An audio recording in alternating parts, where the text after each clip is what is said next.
Bismillahirrahmanirrahim. Assalamualaikum warahmatullahi wabarakatuh.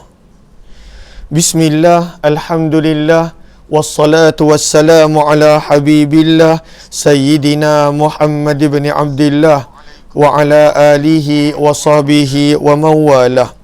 Allahumma rabbi syrah lana sudurana wa yassir lana umurana wahlul 'uqdatam min alsinatina yafqahu aqwalana. Allahumma fakkihna fid din wa 'allimna at-ta'wil. Allahumma alhimna marashida umurina wa a'idhna min shururi anfusina birahmatika ya rabbal alamin. Walhamdulillahi rabbil alamin. Alhamdulillah thumma alhamdulillah. Apa khabar sahabat-sahabat semua? Kita bertemu dalam program Hamba Ilahi siri yang ke-187 bersama dengan saya Umar Aziz. Moga-moga pertemuan ini adanya manfaat untuk saya dan setiap daripada kita. Ada doa yang kita pelajari, ada ibrah pengajaran yang kita perolehi. Moga-moga menjadikan kita hamba yang sentiasa mendekatkan diri kepada Allah Subhanahu wa taala. Saya nak raikan dahulu sahabat-sahabat yang berada di ruang komen. Bersama dengan kita ada ahlan-ahlan Syed Ahmad, Hardi Suhaimi, Arif Taib, Syahril Muhammad Sharif, Jamiah Abdul Rahman, Safia Sapian, Nasirun Ori, Iza Salik, Fauzan Muhammad, Zimah Don, Nur Hayati Yahya, Yaya Lia, Zuraida Siddiq, Kamiza Muhammad Amil, Nur Baiduri, Anita Maizan, Ummi Akasha, Khairat Ismail, kemudian Nasirun Ori, Hafsah Hamimah, Jamaliyah Manab, Hasbah Fauzi, Ana Sukaimi, Rani Idris, Aminah Hitam, Ummi Zaihadi, Wan Ismail Wan, Galik Spirit, Isyah Marwi, dan juga Nur Aini Muhammad Tab, Razali Muhammad Nurdin, Nur Hazi, Aziz Z, Rosnah Ismail, dan juga Allahumma salli ala Sayyidina Muhammad, Nyimah Muharran, Siti Jamilah Ahmad Isa, Ayahman, Razita Abdul Manaf, Aniza Umar, Hajarah Zai, Nur Wafim Noor, Zahara Alia, Siti Zabida Hassan, Rozana Aziz, M. Nasir Harun, Farida Hamdan, Fatimah S, serta Norazian Arsad, Galik Spirit, Ani Julaiha Tahir, Harisun Ahmad, Zaliha Kamaruddin, Nur Zaidah Jailani, Ija Rahman, Tuan Nur Rahim Sharif, Salabia Saad, Ramla Dasuki, Zaitun Hassan, Nurazia Muhta, Jikof Nani, serta Azhar Halim. Ahlan-ahlan kepada sahabat-sahabat semua. Waalaikumsalam warahmatullahi wabarakatuh. Kepada semua yang memberi salam, terima kasih kepada sahabat-sahabat semua. Doa yang sama Allah kurniakan kepada sahabat-sahabat semua. Hari ini kita nak sambung pengajian kita Al-Adhkar. Lalu kita dah sebenarnya, kalaulah ada yang tak sempat join, kita dah baca pada 3 siri bersama dengan 3 guru, Al-Fadhil Ustaz Syed Abdul Qadir Al-Jufri, Al-Fadhil Ustaz Roslan Muhammad, dan juga Al-Fadhil Ustaz Ahmad Faiz Al-Fatih pada hari ini, pada waktu pagi dan juga tengah hari. Lalu sebenarnya hari ini kita nak sambung daripada tadi kita dah sampai muka surat 241 kan? Okey. Kita nak sambung daripada muka surat 242. Muka surat 242. Namun sebelum itu, jangan catat lagi sebab kita ada tertinggal satu bab, iaitu bab yang ketiga. Bab ni pendek je. Kita tertinggal bab yang ketiga.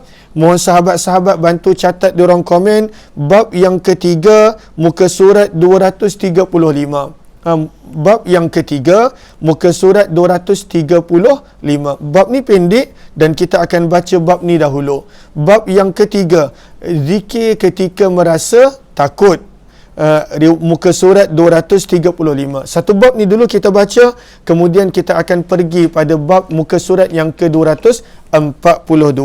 Namun sebelum kita bermula, apa kata sama-sama kita perbetulkan dahulu niat kita. Moga-moga pertemuan kita adalah kerana Allah Subhanahu wa ta'ala. Nawaitu ta'alluma wa ta'lim wa tadhakkura wa tadhkir wa naf'a wal intifa' wal ifadata wal istifadah wal hatha ala tamassuki bi kitabillah wa sunnati rasulillah sallallahu alaihi wasallam wa du'ai ila al-huda wa dalalati ala al-khair ibtigha'a wajhillah wa mardatihi wa qurbih wa thawabih. Amin amin ya rabbal alamin.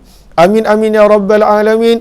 Mohon jasa baik sahabat-sahabat yang baru join untuk bantu share, bantu untuk kongsi, bantu untuk sebar luas, tag rakan-rakan yang lain. Moga-moga lebih ramai yang beroleh manfaat insya-Allah. Bantu sebarkan insya-Allah. Lalu muka surat yang ke-235, Imam Nawawi membawakan satu tajuk berkenaan tentang faza'. Faza' fazai'ain, maksudnya pada waktu itu adalah takut. Maksudnya adalah takut. Maka bab yang ketiga, zikir ketika merasa ketakutan. Lalu kalaulah kita perasan, kita mulakan zikir-zikir dan doa yang datang pada waktu yang tertentu. Imam Nawawi mulakan dengan istikharah. Kemudian ketika mana ditimpa susah dan penyakit. Dan perkara yang ketiga, ketika mana ditimpa rasa takut. Apa jua sebab? Takut kerana pada apa jua sebab. Maka ianya termasuk dalam bab ini. Cumanya nanti kita akan belajar takut kepada penguasa. Ada doa dia yang lain. Tetapi di sini adalah ketika mana merasa takut. Maka apakah yang diajar oleh baginda Nabi SAW? Kata Imam Nawawi pada riwayat yang ke-367, Rawaina, kami telah meriwayatkan dalam kitab Ibnu Sunni. Apakah nama kitab Ibnu Sunni? Iaitu Amalul Yaumi wal Lailah. Kitab Ibnu Sunni iaitu Amalul Yaumi wal Lailah. Daripada sahabat Nabi bernama Thauban. Thauban ini dikenali sebagai Maula Rasulillah, hamba yang Nabi telah merdekakan. Thauban inilah sahabat yang sama kita baca pada salah satu daripada ayat daripada surah An-Nisa, di mana dia ketika mana memikirkan dekat dalam dunia, maka pada waktu itu dia bila rindu dengan Nabi, dia boleh jumpa dengan Nabi. Maka dia pun fikir, kalaulah di syurga bagaimana apabila dia rindu dengan Nabi, maka dia tak boleh bersama dengan Nabi. Sebab Nabi berada di tempat yang berbeza, adapun dia berada di tempat yang berbeza. Menjadikan sampai dia sakit, kerana pada waktu itu risau dalam syurga tak dapat bertemu dengan Nabi. Ini sahabat yang sama, Thauban Maula Rasulillah. Kemudian Nabi SAW tak jumpa dia beberapa hari. Ketika mana waktu solat, kerana dia sakit, dia tak datang. Maka Nabi panggil dia. Maka pada waktu itu Nabi tanya kepadanya sebab dia jatuh sakit. Dia terangkan kepada Nabi. Nabi SAW terdiam. Lalu turunlah ayat yang kita biasa baca daripada surah An-Nisa. وَمَنْ يُطِعِ اللَّهَ وَالرَّسُولِ فَأُولَٰئِكَ مَعَ الَّذِينَ أَنْعَمَ اللَّهُ عَلَيْهِمْ مِنَ النَّبِيِّينَ وَالصِّدِّيقِينَ وَالشُّهَدَاءِ وَالصَّالِحِينَ وَحَسُنَ أُولَٰئِكَ رَفِيقًا. Dan orang yang mentaati Allah dan Rasul, mereka ini akan dibangkitkan bersama dengan para Nabi. Maka ini adalah Thauban radhiyallahu ta'ala anhu. Beliau berkata, apabila baginda Nabi SAW takutkan sesuatu, baginda akan mengucapkan Huwallah. Sama-sama sahabat ikut. Huwallah, Allahu Rabbi, la syarikalah. Apa yang Nabi ucapkan sama-sama? Huwallah, Allahu Rabbi, la syarikalah. Apakah terjemahannya? Dialah Allah. Allah adalah Tuhan yang tiada sekutu baginya. Maka bila kita rasa takut, kerana takut perasaan takut itu dah masuk dalam hati, maka Nabi mengajar kita doa pada waktu itu untuk ingat Allah dan kembalikan Allah dalam hati kita, ingatan Allah itu. Lalu apakah doa dia? Huwallah, dialah Allah. Allahu Rabbi, Allah lah satu-satunya Tuhanku. La syarikalah, tiada sekutu bagi Allah Subhanahu wa ta'ala. Begitu juga pada muka surat yang berikut, muka surat yang ke-236. Itu satu bacaan. Senang je. Huwallah, Allahu Rabbi, la syarikalah. Jika kita rasa takut pada sesuatu, ingat Allah dalam hati kita. Kerana tidak ada yang patut kita risaukan kecuali pada waktu itu kemurkaan Allah. Tidak ada sesuatu yang patut kita takutkan kecuali kalaulah Allah murka dengan kita, kalaulah Allah pada waktu itu tidak redha dengan kita. Kemudian riwayat yang ke-368, kata Imam Nawawi, dan kami telah meriwayatkan dalam Sunan Abu Daud dan juga dalam Sunan At-Tirmizi daripada Amr bin Shu'aib, daripada ayahnya, daripada datuknya. Siapakah datuknya? Iaitu Abdullah bin Amr ibnu Al-As. Ianya adalah perbincangan ataupun perbahasan siapakah yang dimaksudkan dengan datuknya, dengan ayahnya siapa, Amr bin Shu'aib ni siapa, yang mana kita telah terangkan sebelum ini. Nabi SAW mengajar mereka bacaan ketika mana menghadapi rasa takut.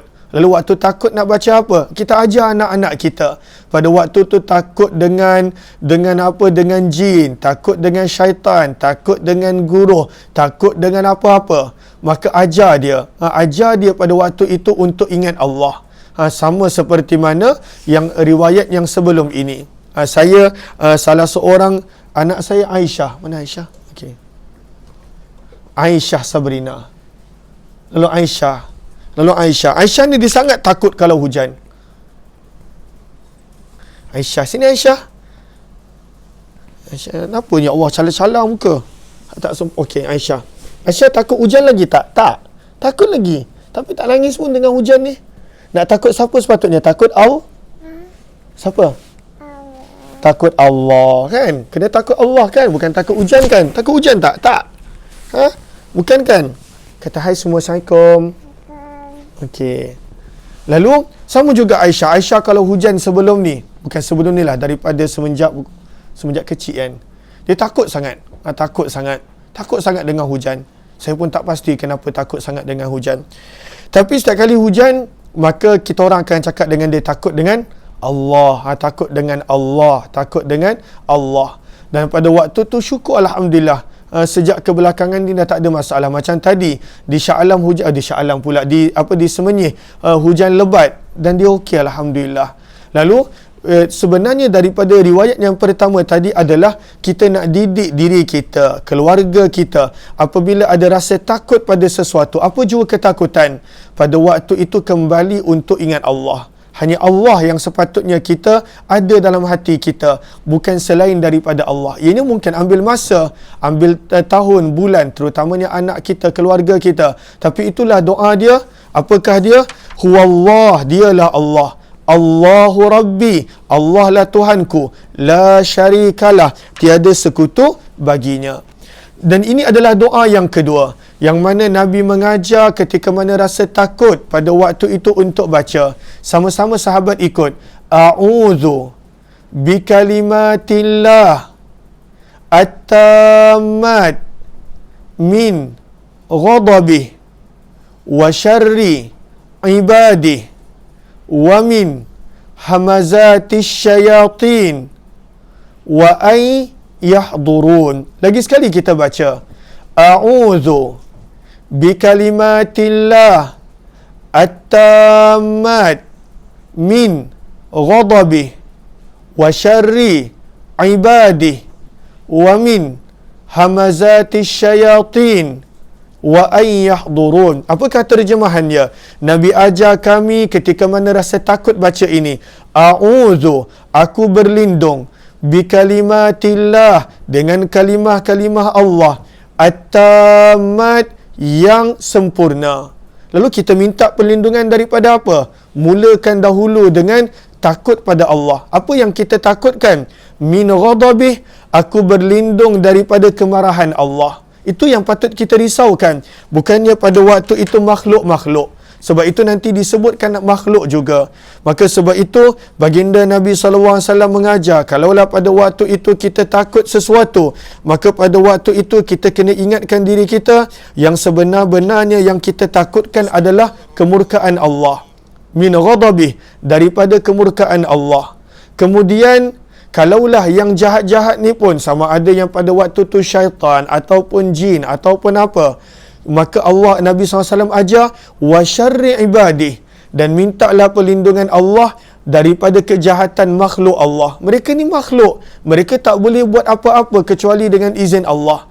Lalu kita nak minta perlindungan Allah, Bukannya nak minta perlindungan dengan makhluk itu. Sihir tak akan berlaku kecuali dengan izin Allah. Gangguan tak akan berlaku kecuali dengan izin Allah. Semuanya dengan izin Allah. Lalu kalaulah ianya berlaku kerana Allah benarkan ia berlaku. Kalaulah ianya berlaku kerana pada waktu itu Allah izinkan ia berlaku. Allahumma salli ala Sayyidina Muhammad. Ada yang kata tak ada suara? Tak ada suara minta perlindungan Allah. Tak ada suara, tak tahu kenapa. Moga Allah pemudahkan. Okey suara. Okey. Dan moga Allah pemudahkan. Okey.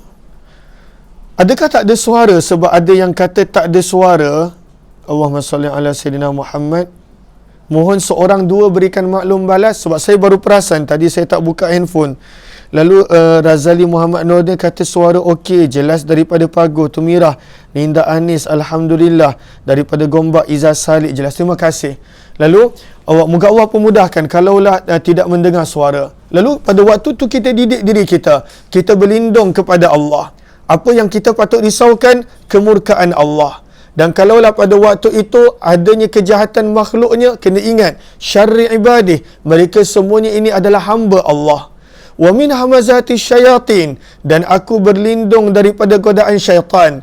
Wa ayyahdurun, dan aku berlindung daripada pada waktu itu mereka hadir dan mereka datang kepadaku. Maka ini dua doa yang Nabi SAW ajar pada waktu itu kepada para sahabat.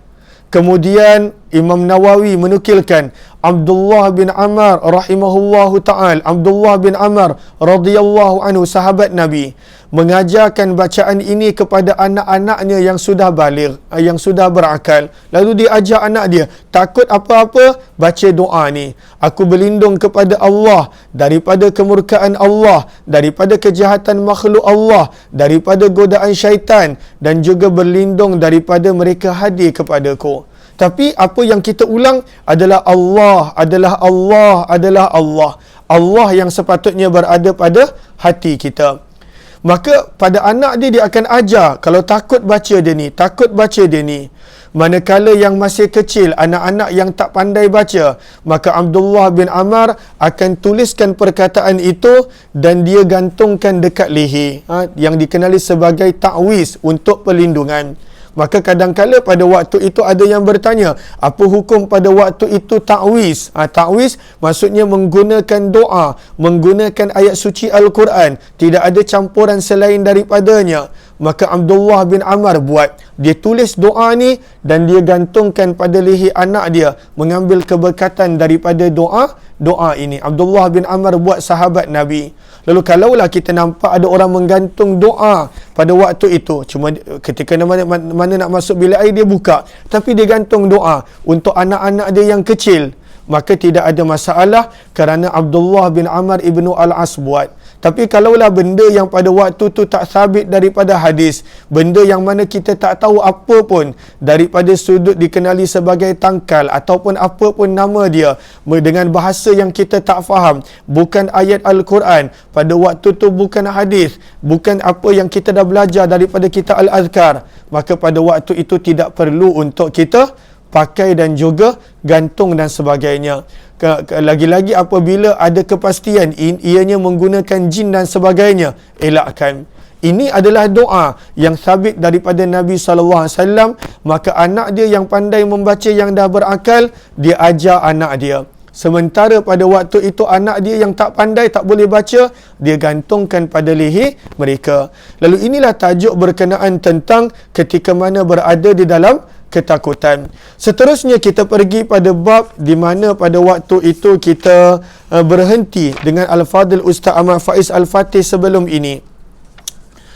Muka surat 242. Muka surat 242. Bab yang ke-13. Zikir menolak bencana. Mohon sahabat-sahabat catatkan diorang komen muka surat 242.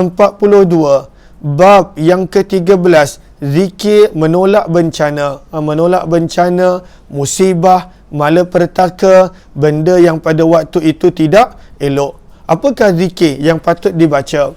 Maka ini muka surat 242. ahlan-ahlan kepada sahabat-sahabat yang baru join, mohon jasa baik untuk bantu share, bantu untuk kongsi, bantu untuk sebar luas, tag rakan-rakan yang lain. Moga-moga lebih ramai yang beroleh manfaat. Riwayat yang ke-380. Adakah sahabat-sahabat dah jumpa? Mohon maklum balas. Allahumma salli ala Sayyidina Muhammad. Muka surat 242, bab yang ke-13, zikir menolak bencana. Zikir menolak bencana. Riwayat 380. Ada dah jumpa ke semua?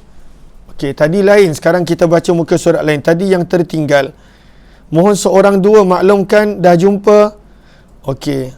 Semua masih lagi menulis muka surat berapa. Okey, Kak Laila Omar kata jumpa. Tumira Damir jumpa. Okey. Okey, di sini kata Imam Nawawi rahimahullahu taala.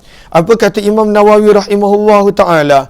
Kata Imam Nawawi, kami telah riwayatkan, rawaina. Kami telah meriwayatkan. Sebentar. Okey. Babu ma yaquluhu lidaf'il afat, untuk menolak. Sebelum musibah tu datang, kita nak tolak. Lalu itu sebab dia terjemahannya zikir menolak. Kita tak nak tunggu musibah tu datang baru doa. Tetapi pada waktu tu, sebelum datang, kita nak amalkan bacaan ini. Sebab itu Imam Nawawi bawakan tajuk Babu ma yaquluhu lidaf'il afat. Bab pada menerangkan zikir yang mana boleh menolak afat, bencana, musibah. Kata Imam Nawawi, rawaina fi kitab Ibn Sunni an Anas bin Malik radhiyallahu anhu. Kata Imam Nawawi, kami telah meriwayatkan dalam kitab Ibn Sunni daripada sahabat Nabi Anas bin Malik radhiyallahu taala anhu bahawa baginda Nabi sallallahu alaihi wasallam bersabda, ma an'amallahu azza wa jalla ala 'abdin ni'mah fi ahlin wa malin wa waladin faqal. Sabda Nabi SAW, tidaklah Allah memberikan kenikmatan. Apa jua nikmat? Yang mana kita akan terangkan. Apa jua nikmat kepada seorang hamba. Sama ada nikmat itu daripada sudut keluarga dia. Dapat keluarga baru, anak baru, ataupun menantu baru, ataupun pada waktu tu apa pun yang baru. Nikmat daripada sudut keluarga. Wamal, nikmat daripada sudut harta, bertambah harta dia. Wawalad, bertambah anak dia. Faqal, lalu bila dia dapat je nikmat, dia baca doa berikut ini. Lalu apakah doa dia, apakah zikir dia? Sama-sama sahabat tandakan daripada sini mula dia. Apakah dia? Masya Allah. Sama-sama ikut. Masya Allah, la quwwata illa billah. Lagi sekali kita sama-sama baca. Masya Allah. Masya Allah semua orang hafal. La quwwata illa billah semua hafal. Lalu gabungkan dua tu. Masya Allah, la quwwata illa billah. Itu je. Lalu kita tandakan siap-siap. Kerana nanti kita tak tahu bermula daripada mana. Lalu tandakan. Masya Allah, permulaan doa. Billah, penutup doa. Maka sabda Nabi SAW, barang siapa yang bila dia dapat nikmat, apa pun nikmat, dia baca zikir ni, Masya Allah, la quwwata illa billah, maka pada waktu itu, fayara fiha afah, maka dia tidak akan melihat pada nikmat itu bencana. Kena betulkan terjemah ini. Lalu tu betul. Apakah terjemahan doa ni? Masya Allah, segalanya berlaku di atas kehendak Allah. La quwwata illa billah, tidak ada kekuatan selain Allah. Kemudian yang lepas tu bukan doa dah. Lalu kena tambah di situ. Lalu dia tidak akan melihat. Kena tambah. Lalu tu dah betul. Dia tambah tidak akan melihat. Fayara. Lalu dia tidak akan melihat.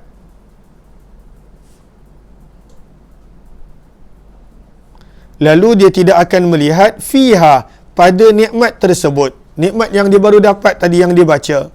Pada nikmat tersebut.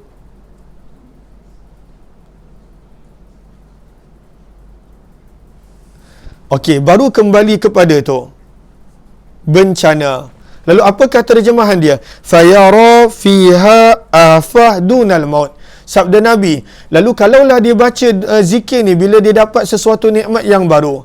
Maka sabda Nabi, dia tidak akan melihat pada nikmat tersebut bencana selain kematian. Lalu kematian tu pasti berlaku. Tapi selain kematian, dia tak akan melihat bencana pada nikmat yang dia bacakan zikir ini. Lalu bila dapat je zikir, dapat je nikmat, baca Masya Allah la quwata illa billah. Dapat je nikmat, baca Masya Allah la quwata illa billah. Dapat je nikmat, baca Masya Allah la quwata illa billah. Siapa pernah pergi ke negara Arab? Siapa pernah pergi ke negara Arab? Orang Arab selalunya dekat rumah dia yang besar, dekat kereta dia, walaupun rumah dia mungkin tak besar, tapi dia anggap tu nikmat. Lalu pada waktu tu, kalaulah dekat depan rumah orang Arab, dekat Saudi pun ada, dekat Yaman pun ada, saya tak pasti negara Arab yang lain, sebab negara Arab yang saya pernah pergi hanyalah pada waktu itu Saudi dan juga Yaman. Maka dia akan tulis dekat rumah dia, rumah dia cantik ni, cantik rumah dia, dia akan tulis Masya Allah la quwata illa billah. Supaya bila orang kata, ya Allah cantiknya rumah dia, orang akan baca Masya Allah la quwata illa billah. Lalu selamat daripada penyakit ain. Ain, kadang-kadang manusia tu ada ain, bukanlah kerana dia hasad dengki, tetapi ada ain. Itu satu tajuk yang panjang untuk dikupaskan dalam masa yang pendek ini. Begitu juga kalaulah contohnya seseorang pada waktu tu dia dapat anak, dan ada orang kata Masya Allah cantiknya anak kamu, ada orang kata Masya Allah cantiknya anak kamu, maka kata ataupun ada orang kata cantiknya anak kau, dia akan tegur, dia kata katakan Masya Allah la quwata illa billah. Sebab Nabi sebut, barang siapa yang pada waktu itu dia dapat nikmat, dia sebut Masya Allah la quwata illa billah, dia tidak akan nampak pada nikmat tersebut bencana kecuali kematian. Kematian pasti berlaku. Lalu sebab itu orang Arab ketika mana dekat rumah dia, dekat anak dia, bila kita puji anak dia dan kita tak baca, dia akan tegur. Dia kata sebut, Qul Masya Allah la quwata illa billah. Kak Laila Umar kata, banyak rumah kat Dubai ada. Okey. Allahumma salli ala Sayyidina Muhammad wa ala ali Sayyidina Muhammad. Okey. Lalu ini yang kita belajar. Bab yang ke-14. Seterusnya, zikir ketika mendapat musibah. Tadi nak tolak bencana. Tapi kalaulah datangnya bencana, nak baca apa? Datangnya musibah, datangnya ujian, apa yang kita patut baca? Maka Imam Nawawi mengambil dalil daripada ayat suci Al-Quran, di mana firman Allah Subhanahu wa taala, "Walanabluwannakum." Kita terus baca. Allah berfirman, "Walanabluwannakum bisyai'im minal khawfi wal ju' wa naqsim minal amwali wal anfusi wath thamarat wa basyiris sabirin alladzina idza asabatuhum musibah qalu." Kita baca sampai situ dahulu. Maka firman Allah, demi sesungguhnya kami akan berterusan menguji kamu wahai manusia dengan perasaan takut. Al-khawf, adanya perasaan takut. Wal ju', pada waktu itu kami akan uji dengan kelaparan. Wa naqsim minal amwal, kami akan uji dengan berlakunya kekurangan pada sudut harta. Wal anfus, kami akan uji pada waktu itu berlakunya kekurangan pada jiwa. Ada ahli keluarga yang meninggal dunia. Kemudian yang kelima, wathamarat, berlakunya kekurangan pada buah-buahan, pada tanaman, pada rezeki. Maka Allah ingatkan awal-awal, wabasyiris sabirin, maka khabar gembiralah, berita gembiralah kepada orang-orang yang sabar. Lalu apakah ciri-ciri orang yang sabar bila ditimpa dengan 5 benda ini dan ujian yang lain? Maka Allah teruskan pada ayat yang seterusnya, ayat 156, allazina idza asabatuhum musibah. Ciri-ciri orang yang sabar adalah ciri-ciri berikut. Apakah ciri-ciri orang yang sabar? Iaitu orang-orang yang apabila mereka ditimpa oleh sesuatu kesusahan, mereka berkata, apa yang mereka berkata, ini dia ucapan dia. Lalu kita kena gariskan di situ, daripada inna lillah wa inna ilaihi raji'un. Itu yang Imam Nawawi nak tunjukkan. Maka orang yang ketika mana ditimpa musibah dia sabar. Apakah ciri orang-orang yang sabar? Dia bila datangnya musibah, benda pertama dia akan ucapkan adalah inna lillah wa inna ilaihi raji'un. Apakah terjemahannya? Inna, sesungguhnya kami, lillah adalah kepunyaan Allah. Kita milik Allah. Wa inna, dan sesungguhnya kami, ilaihi, kepada Allah jualah, raji'un, pasti akan kembali. Lalu ini yang Imam Nawawi nak tunjukkan, bahawa zikir ketika mana mendapat musibah adalah ucapan inna lillah wa inna ilaihi raji'un. Ayat tu tak habis lagi. Maka firman Allah pada ayat 157, pada waktu itu Allah puji orang yang boleh bersabar, dan orang yang bersabar dia akan sentiasa mengucapkan inna lillah wa inna ilaihi raji'un, bukan sekadar pada waktu kematian, tapi pada waktu apa jua musibah. Bukan sekadar kematian baca inna lillah, pada apa pun musibah. Pada waktu tu diucap inna lillah, inilah ciri-ciri orang yang sabar. Maka firman Allah, ulaika alaihim salawatum min rabbihim wa rahmah wa ulaika humul muhtadun. Orang yang bersabar dan pada waktu itu mengucapkan inna lillah, firman Allah, mereka itu adalah orang-orang yang dilimpahi dengan pelbagai kebaikan. Orang yang sabar di atas ujian seraya mengucapkan inna lillah, Allah janji inilah orang yang akan dilimpahi dengan rahmat, dengan kebaikan. Kemudian firman Allah, pada waktu itu mereka akan beroleh rahmat Allah, dapat kebaikan, dapat rahmat. Dan yang ketiga, wa ulaika humul muhtadun, mereka inilah orang-orang yang bakal mendapat bimbingan, mendapat hidayah, mendapat petunjuk. Lalu daripada ayat ini kita belajar, bila kita ditimpa musibah hendaklah kita sabar. Bagaimanakah kita nak tunjukkan kesabaran itu? Daripada awal musibah hendaklah ucapannya adalah inna lillah, sesungguhnya kami adalah kepunyaan Allah, wa inna ilaihi raji'un, dan hanya kepada Allah kami pasti akan kembali. Lalu orang yang sabar tadi, orang yang ucapkan inna lillah tadi, maka Allah janji pada ayat 157, salawat, dia akan beroleh pelbagai jenis kebaikan, plural jamak, wa rahmah, dapatnya kasih sayang, dan muhtadun, akan mendapat bimbingan daripada Allah Subhanahu wa taala. Lalu untuk menerangkan ayat Al-Quran inna lillah wa inna ilaihi raji'un tadi, maka Imam Nawawi bawakan riwayat 381. Ahlan-ahlan kepada yang baru join, mohon jasa baik untuk bantu share, bantu untuk kongsi, bantu untuk sebar luas, tag rakan-rakan yang lain. Moga-moga lebih ramai yang beroleh manfaat. Maka nak menerangkan tentang inna lillah tadi, Imam Nawawi bawakan sepotong hadis yang mana waktu bila kita nak baca inna lillah, adakah waktu kematian sahaja? Padahal ayat sebut dengan jelas bahawa kekurangan rezeki pun baca inna lillah, berlaku kelaparan pun baca inna lillah, berlaku ketakutan pun baca inna lillah bila diuji.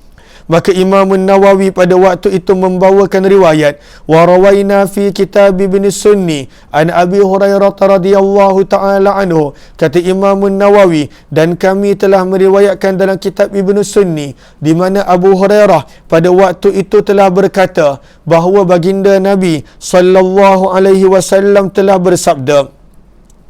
Apakah sabda Nabi sallallahu alaihi wasallam? Sabda Nabi, liyastarji ahadukum fi kulli syai'in hatta fi shis'i na'lih fa innaha minal masaib. Sabda Nabi sallallahu alaihi wasallam, hendaklah salah seorang daripada kalian beristirja'.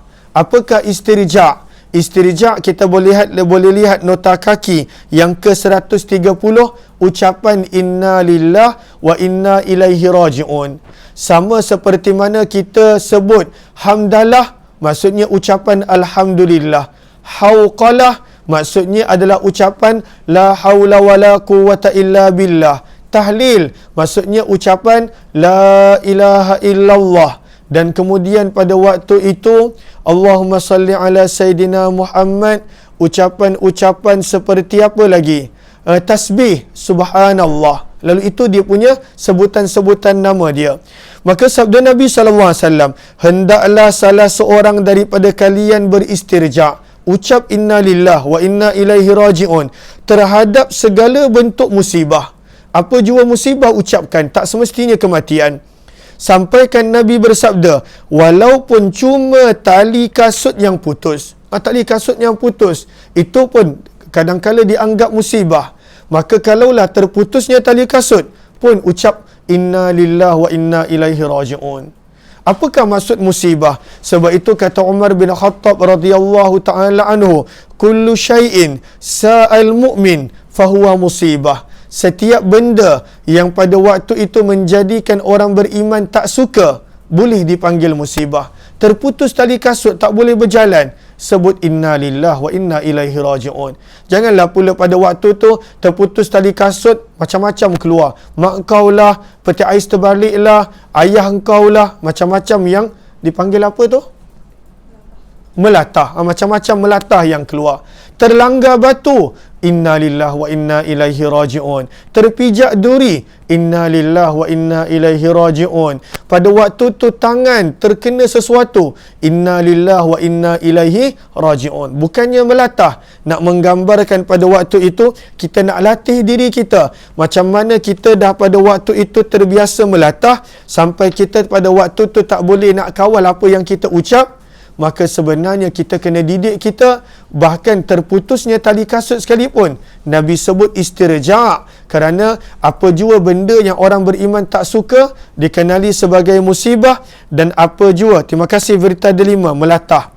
Selalunya selalunya macam muslimat yang kadang-kala melatah. Lelaki pun ada juga, tapi kebanyakannya pada muslimat. Maka pada waktu tu gantikan melatah dengan inna lillahi wa inna ilaihi raji'un.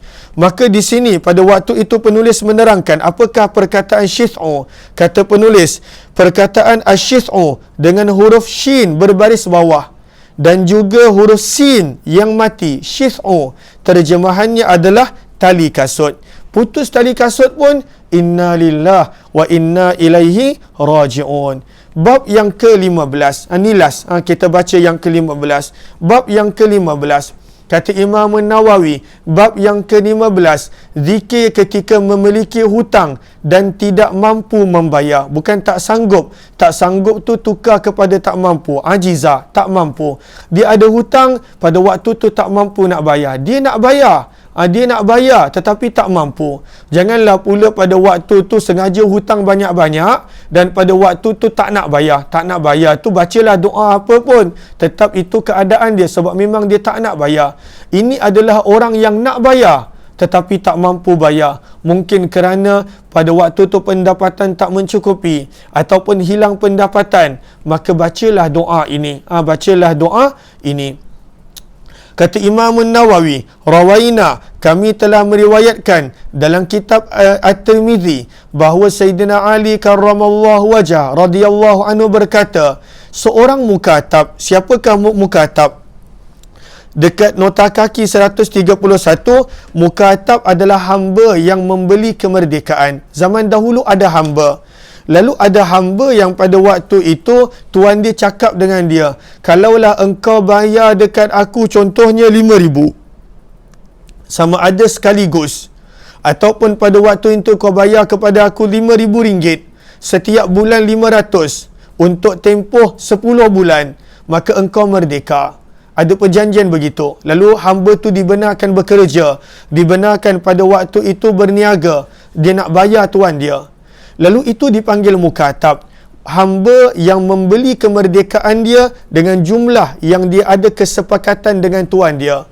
Maka kata Sayyidina Ali, seorang mukatab, seorang hamba yang dia nak beli kemerdekaan dia dengan bayaran tertentu, telah datang menemui Sayyidina Ali lalu berkata, sesungguhnya aku dah tak mampu. Sanggup ni mampu, tukar kepada mampu lebih jelas. Sesungguhnya aku tidak mampu, kata hamba mukatab ini, untuk membayar hutangku. Hutang dia dengan siapa? Dengan tuan dia. Mula-mula dia rasa sanggup, rupa-rupanya susah. Lalu dia dah tak mampu nak bayar hutang. Dia nak bebas. Tak ada orang nak jadi hamba kepada manusia. Kita hanya nak menjadi hamba kepada Allah. Maka dia nak beli kebebasan dia. Tapi sampai pada satu tahap dia tak mampu. Maka dia minta tolong Sayyidina Ali. Maka Sayyidina Ali menjawab, mahukah aku ajarkan kepada kamu satu doa yang Rasulullah ajar kepadaku, sehingga walaupun kamu memiliki hutang sebesar gunung, perkataan syir ni padamkan. Dalam kitab bahasa Arab saya tak ada perkataan syir ni, sekadar gunung. Lalu kalaulah engkau ada hutang sebanyak gunung sekalipun, duit banyak macam tu, seperti gunung kita hutang, Allah akan membantu untuk membayarnya. Maka apakah doa dia? Jom sama-sama kita baca. Allahumma kfini. Sahabat-sahabat ikut tak ni? Setiap daripada kita mungkin ada hutang. Allahumma kfini bihalalik an haramik wa aghnini bifadlika amman siwak. Lagi sekali.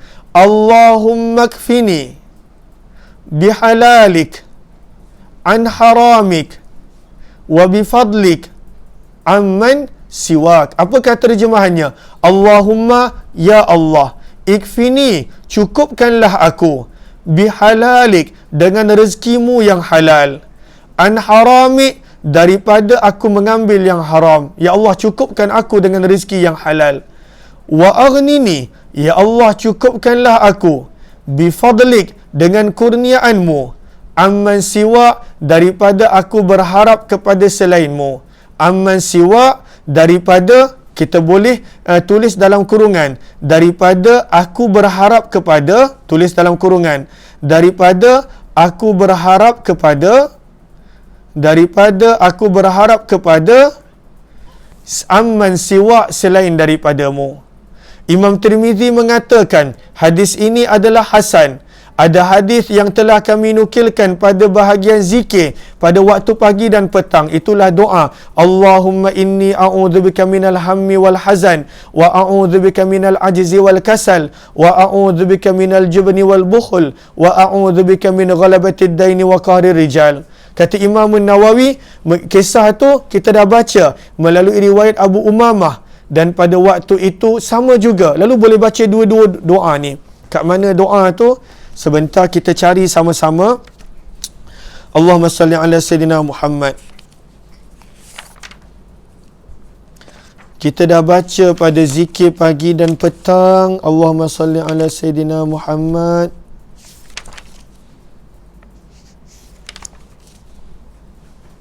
Okey, muka surat 169. Bukan ni Allahumma salli ala Sayyidina Muhammad. Zikir pada waktu pagi dan petang. Mana ni? Allahumma inni a'udzubika minal hammi wal hazan. Adakah sahabat-sahabat jumpa? Bila kita nak cari, kita tak jumpa. Allahumma salli ala Sayyidina Muhammad. Sebentar. Allahumma astur awrati. Allahumma inni as'aluka khaira hadzal yawm. Allahumma afini. Subhanallah wa bihamdih. Okey. Riwayat 175. Riwayat 175. Riwayat 175, riwayat daripada Abu Sa'id Al-Khudri. Muka surat 175. Riwayat 223. Muka surat saya pun tulis siap-siap. Muka surat pada waktu itu 175, riwayat yang ke-223. Ini doa yang pertama. Riwayat yang kedua-dua-tiga. Nanti sahabat-sahabat boleh baca doa tu, kerana kita dah belajar dia pun. Allahumma inni a'udzubika minal hammi wal hazan wa a'udzubika minal ajzi wal kasal wa a'udzubika minal jubni wal bukhul, sampai habis doa. Maka pada waktu itu Allah selesaikan hutang dia. Lalu kata Imam Nawawi, riwayat tu pun boleh baca, doa ni pun boleh baca. Bagus kita baca semua doa-doa yang boleh membebaskan kita daripada hutang, insya-Allah. Lalu kita berhenti di sini. Saya akan bersiaran nanti pada jam 7.15. Pada jam 7.15 untuk doa akhir tahun. Kalaulah nak buat betul-betul sebelum maghrib, sebab ramai yang berpuasa, nanti kita nak buka puasa. Lalu pada jam 7.15 kita akan baca doa akhir tahun lebih kurang 5 minit. Dan pada jam 7.45 lepas solat maghrib terus kita akan baca doa awal tahun. Dan kemudian pada jam 8 suku kita jumpa lagi sekali bersama dengan Tuan Guru Al-Fadhil Syekh Zainul Asri. Lalu kita akan jumpa nanti pada jam 7.15 insya-Allah untuk doa akhir tahun. Terima kasih semua. Wabillahi taufiq wal hidayah. Assalamualaikum warahmatullahi wabarakatuh. Jumpa lagi insya-Allah.